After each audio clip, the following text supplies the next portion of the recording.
Last taping na nga nung nakaraan ang Dirty Linen nina Janine Gutierrez at Sanjo Marudo at marami pang iba. Sobrang nakakalungkot nga at naiiyak na nga si Janine Gutierrez dahil mamimiss niya na nga daw ang kanyang mga magagaling na co-star. Nag-trending talaga ang seryeng ito na talagang sinubaybayan din ng maraming Filipino and syempre mga solid fans ni Janine Gutierrez. Kaya naman nakakalungkot talaga.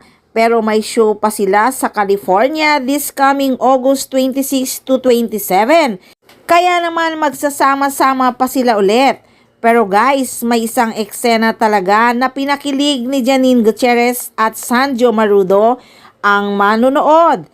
Kahit makapaunin ako ay hindi ko alam kung bakit medyo kinilig ako sa eksena ni na Sanjo Marudo at Janine Gutierrez na nagselos si Sanjo Marudo sa isang pulis na tumutulong kay Janine Gutierrez sa kaso. Ang ganda ng palitan nila ng mga salita doon na talagang nakakaiyak. Na namin ni Minis. Ikaw, tama na! Ano ba? Anong ginagawa mo? Wala kaming relasyon ni Lemuel. At kung magkaroon, ano naman sa'yo? Wala na tayo, di ba? Tapos na tayo. At ikaw ang may gusto nun.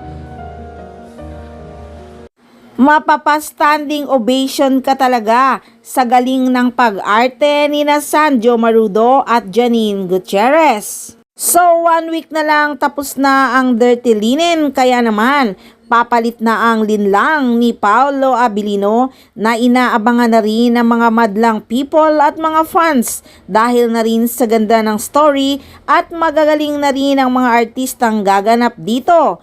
Grabe, Janine Gutierrez at Paolo Abilino, pinakyaw na talaga ang swerte.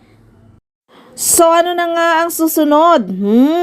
Naaamoy na talaga na gagawa na ng pelikula sina Paolo Abilino at Janine Gutierrez dahil yun naman ang naka-line up na matagal na. Movie nila na isushooting sa ibang bansa, hindi teleserye. Kaya abangan lang yan dito lang sa Maarteng Machika.